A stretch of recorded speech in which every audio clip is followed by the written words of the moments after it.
Alright, what's up mga kawasak? Wala pang booking pero nauuhaw na ako. Buhayin ng ating electric fan. So yan, wala pa tayong booking guys. Punta na naman tayo sa ating napakagandang spot dun sa ilalim ng mahoganihan. Mahogani nga ba yun? Nara ata, Nara. Oh, hindi pala mahogani, Nara. Yun lang, natingga tayo ng almost 2 weeks.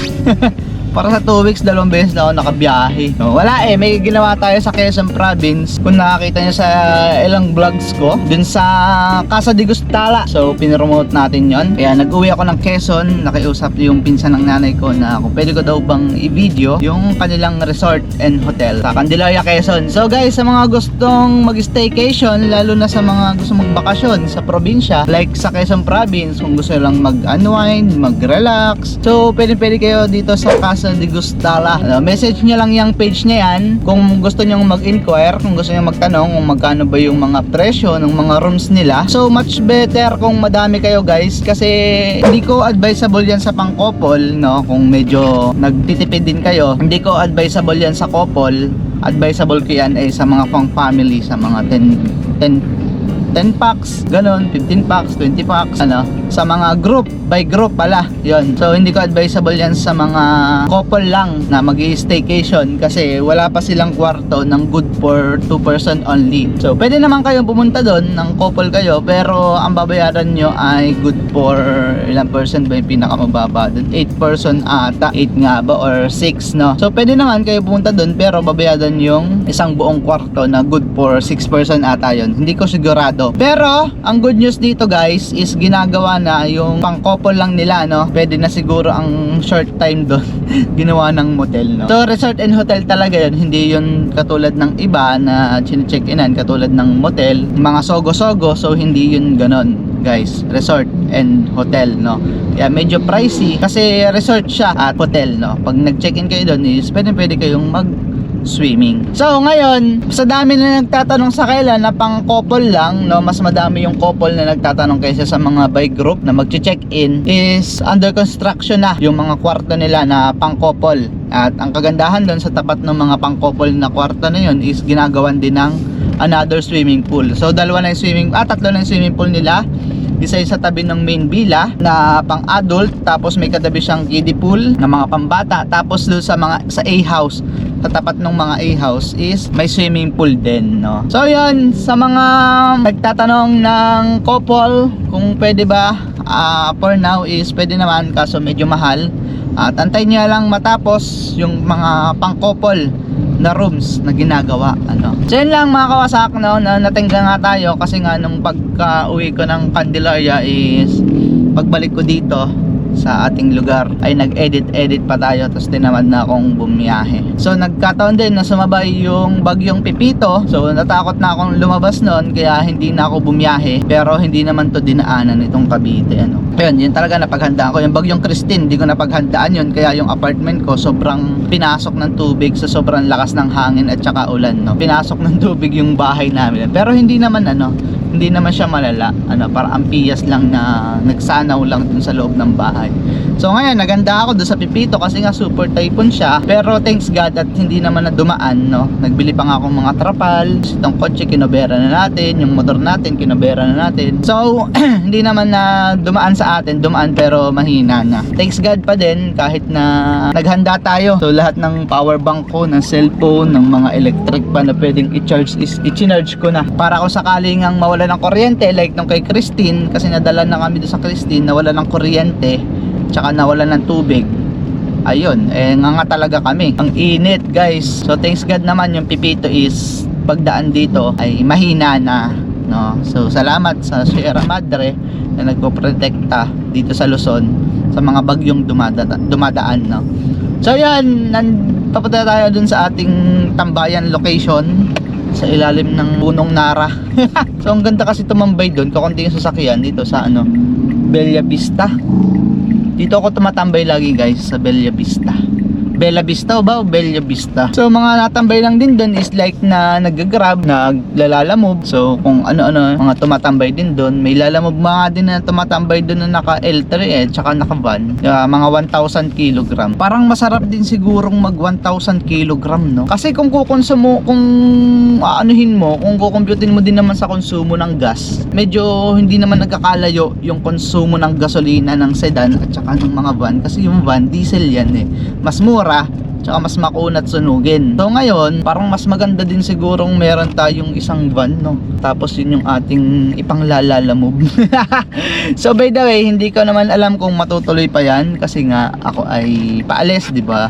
Sinabi ko naman sa inyo na ako ay paalis ng bansang Pilipinas ulit para makipagsapalaran na naman sa ibang bansa. No, kasi ang hirap ng buhay dito sa Pilipinas o kulang lang talaga ako sa diskarte. Okay naman kung di diskarte talaga ako ng malupiton, mga malupitang diskarte, is kulang pa din naman, no. Hindi ko naiisip na asenso ako sa ganitong trabaho sa pag-freelancer, no. Sa pag-vlog naman natin is hindi naman tayo galong kumikita ng malaki. Kaya masasabi ko na pambayad lang ng bahay itong vlogging natin. At the same time, kaya din naman ako nagbablog kahit mga walang kwenta yung binablog ko is para hindi ako mainip. Tulad nito, nasa biyahe ako, nagbablog ako para hindi ako mainip. Tulad ngayon, edi sana nakanganga lang ako sa cellphone ko ngayon.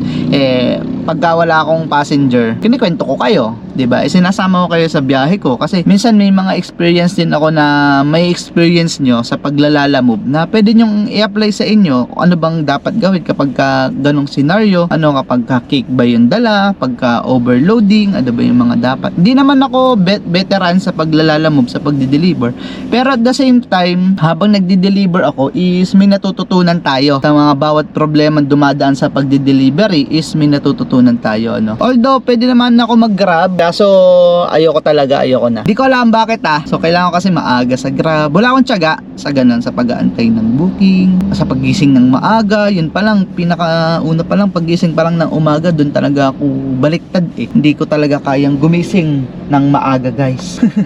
So sorry. So alam ko naman na hindi ako asenso sa ganitong trabaho, kaya wala. Pero ginawa ko naman yung best ko, ginawa ko naman yung lahat. Kaso hindi ako compatible. Ang hinahanap ko kasi yung compatible ako na hindi ako ganun mahihirapan. Although kasama na yun sa hanap buhay nahihirapan kayo. Pero may choice naman ako na pwede naman siguro kung hindi mahirapan, nakikita ako ng medyo malaki-laki. So ngayon, nag-aantay lang ako at balikan ko na lang kayo mamaya kapag may booking na tayo. Hindi ko lang kung makakailan ako kasi mostly kapag nagbo-booking ako, lalo yung medyo malayo, Santa Rosa to Gentry, ganyan. Almost 3 to 4 bookings lang hanggang 5 ngayon. Kaso malalayo na yun, no? Kaya goods na naman yan. May panggas na ako, may pangkain na ako. Yun nga lang, sa Lalamove is ang hirap kunin ng panghulog sa katulad ko na ayokong sumagad ng biyahe, ayokong abutin ng gabi, gusto ko 8 hours lang, is napakahirap kunin ng panghulog na sasakyan, no? So mga kawasak, kung makikita nyo kung gaano ka-traffic dito sa may dashboard, nakalagay, expect heavy traffic November 24 and 26. So ngayon, totoo nga, nag-uumpisa na. Ngayon ay November 25, if I'm not mistaken. Ano ba ngayon? 25 na. Sako pa din yan, parang Paru-Paro Festival, no? Hindi ko alam kung saan yung event dito, pero parang gusto ko malaman kung saan. Parang gusto ko tingnan na lang. Kasi ano oras na, guys? 11 o'clock na, is wala pa tayong booking. So meron kanina, hindi ko nakuha. So may dumating kasi. Kaya kasi hindi ako nakakuha booking kanina, may dumating na kakilala ko na sobrang tagal ko nang hindi nakita, almost 6 years na yung huli ko siyang nakita. Dati ko siyang katrabaho, tapos andun ako sa tambayan ko, dumaan, sabi ko, wait, parang kilala ko to. Tapos yun, nagkausap nga kami, kilala pa din niya ako, guys.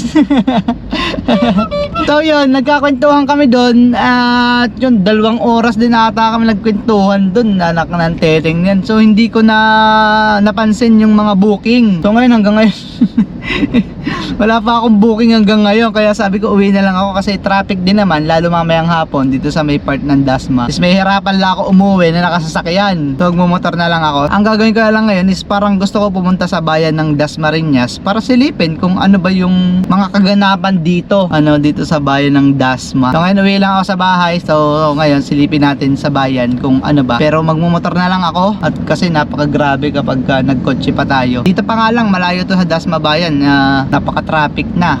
Oh, tas 9 AM to 9 PM yung traffic, guys. So, ito November. November 25, Miss Tin Paro-Paro 2024, oh. Dasmariñas City Arena, mamayang alas 7 ng gabi. Ito, lighted float parade November 26, 6 PM sa Dasmariñas City Arena. So hindi ko alam kung saan yun, pero saan nga kaya yun, no? So pag lumabas ako, magmumotor ako, baka naman maipit din sa traffic. So hindi ko alam. So tingnan natin kung saan, pero wala man tayo nakita.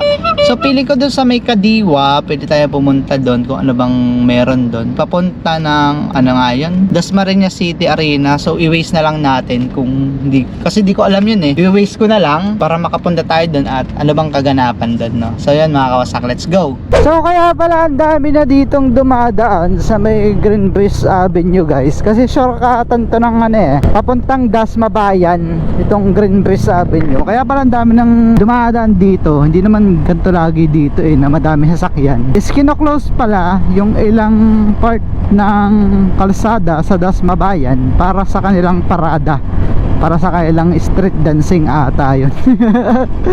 So ngayon silipin natin. So baka hindi na lang tayo makapunta sa Dasmariñas City Arena kasi masyado malayo yun. Na-search ko kanina sa Waze. So hanggang dyan lang tayo sa may Kadiwa. So titingnan lang natin. Sabi naman hanggang mula simbahan hanggang Dasma Arena eh ang parada. So siguro naman is meron na dong kung ano. Ito JCJ Type Parts. Shoutout kay Boss Carl ng JCJ Type Parts. So itong way na to ay papuntang City Homes. Ngayon kasing Christmas, guys, uuwi ako ay nakakotse pauwi na Pilipinas. Pauwi na Quezon Province kasi sasamahan ko si Bebe Labs sa kanila sa Bulacan. So susunduin ko siya dito sa Dasma, tapos punta kami ng Bulacan sa kanila, tapos pipikapin namin yung kanyang family, no, pauwi ng Quezon Province. Kasi may gamit din dito yung kapatid niya na si Nicole. Congrats kay Nicole na nag-board exam. At pasado siya sa board exam ng agriculture. So yun nga pala, yung agriculture, madami palang sakop yan. Kung alam ko lang dati, sana nag-agree na lang din ako, pero hindi ko alam kung papasa ako sa sa board exam. Kasi nagkwento yung kapatid ni Tricia, yung girlfriend ko, na sobrang hirap ng pinagdaanan niya sa pag-review, no? Talagang tutok na tutok. Sa bagay, summa cum laude naman yon. Talagang given na matalino. Wala ka nang hahanapin pa, no? Kung sa sipag at sipag lang din ng mag-aral, talagang number 1 na yun, no? So ang lawak pala ng agri. Ang akala ko dati basta agriculture sa mga plants lang yan, tapos magsasaka, parang ganan, ang baba ng tingin ko. Pero napakalaki palang agriculture, napakalawak. Halos lahat na, wag lang sa teknolohiya, no? Siyempre hindi nila sakop yan. Sa computer na kasi yung technology eh. Nakaka-proud yung mga agriculture, guys, kasi hindi din pala biro ang mag-take ng agri, at hindi din biro yung mga trabaho nila. Hindi lang sila basta puno pala, no? Madami silang nasasakupan, no? So yan nga, punta kami ng Bulacan. Sunduin ko siya dito sa Dasma. So siguro baka doon na lang magmula sa ate ko sa Tansa, Cavite. Tapos punta kami ng Bulacan. Tapos after doon, tulog lang doon, isang tulog sa kanila. Tapos diretso na kami ng Quezon Province. So nandito na tayo sa bayan. Sumorkat lang tayo para hindi tayo dumaan doon sa mismong simbahan. Iyan ah. Ay, ito ba yun? Teka, hindi ko kabisado. Pag dumiretso tong jeep na to, yun. O Kadiwa Bayan, no, di ba? Ruta din niya. Dito nga. Napuntang Kadiwa. Parang labas ito pure gold eh, kasi di ba pag nung naglalalabog ako halos masaulo ko tong Dasma, Gentry, Tansa. Yan.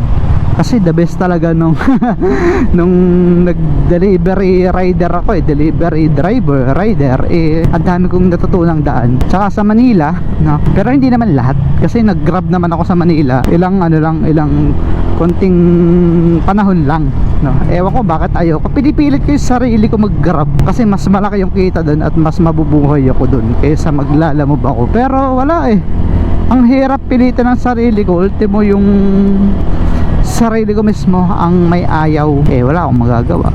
Kaya ko naman pilitin, kaso nga lang is ayaw talaga magpapilit, no? Ewan ko bakit. Hi guys, nadala ata ako nung minsan kasi naatrasan ako ng taxi. Eh yun, di na ako umulit. Na-trauma na ako dun, naatrasan ako ng taxi. So tayo sa may Lasal, part ng Lasal, Pure Gold. Nasa, ito nga, Pure Gold. Nasa may Pure Gold nga tayo. Dito nga pala sa Dasma is nabasa ko ay Paro-Paro Festival. Puti lang madami ditong traffic enforcer, na nag-a-assist sa mga motorista. Nakakapagbaba din ako dito sa Grab, dito sa part na to ng Lasal. Lasal to alam ko. Mga may yaman lang kasi pumapasok dyan. Ultimo dito sa mismong Lasal guys is may condo. Huwag mo sabihin Cavite lang to, pero may condominium dito guys. Paro-Paro Festival, yan oh. Yun yung kondong sinasabi ko. Ano kayang feeling makatira sa kondo? Although may kondo yung kuya ko at nakakapunta naman kami dun sa kondo na yun, pero iba pa din yung feeling na ikaw mismo yung nakatira at iyo mismo yun, no? So wag ko nang hanga din na akin mismo Emilio Aguinaldo College. Oh, may isa pa ding school pala dyan. Uy, DU oh. Ang nice naman oh. Ang kinis niya oh. Mas makainis dun sa ano, sa nadala natin ng minsan kay Boss Carl sa JCJ Type Parts. Ano, kasi yun naman ay ni-restore lang niya.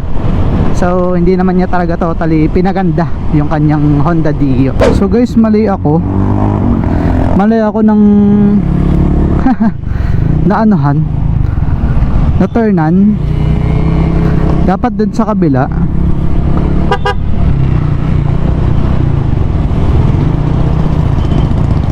So di ko alam kung pwede dun mag U-turn eh. Wala naman nakalagay na U-turn. Binasinahan ko yung enforcer din naman tumingin. Mag U-turn sana ako dun. So mali nga oh. So dun pala sa kabila. Ito yung kagandahan kapag ka nakamotor ka eh, no? Sa mga pasingit-singit dyan oh, expect heavy traffic ko. 24 and 26.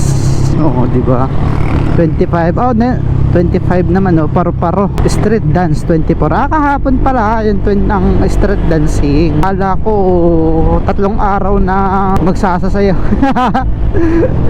May street dancing din sa Candelaria ha. Pag February 5 ata, Candle Festival naman yun. So hindi nga ako nakauwi. Promise ko nun, nasa Japan ako eh. Uuwi ako ng Candle Festival para i-vlog at ipakita sa inyo yung Candle Festival na. Ay, oo, ito nga. So dito pala yun.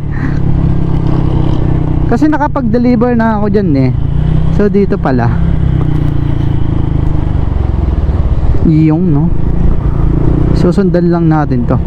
So dito pala, oo, street dance. Ito pala yung food bazaar.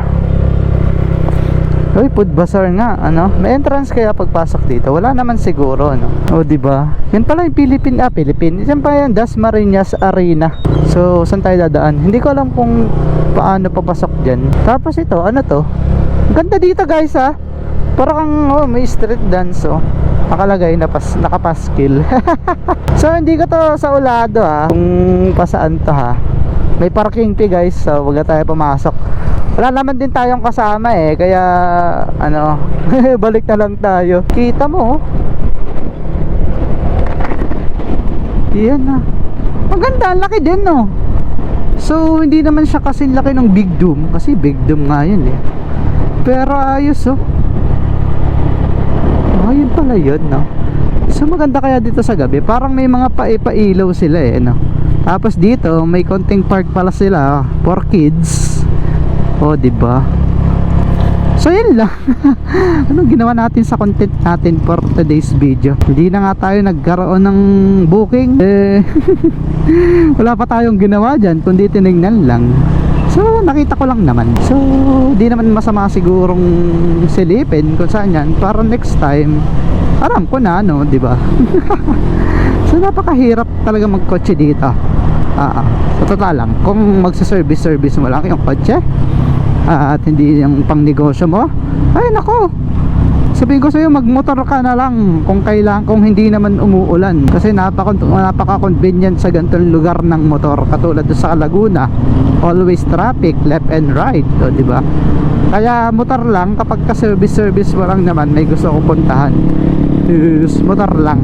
So doon sa Kadiwa, hindi ko alam kasi yung exact na location ng Kadiwa eh. Kaya hindi ako nakatigil. Hindi ko alam kung Kadiwa na yun or ano ba.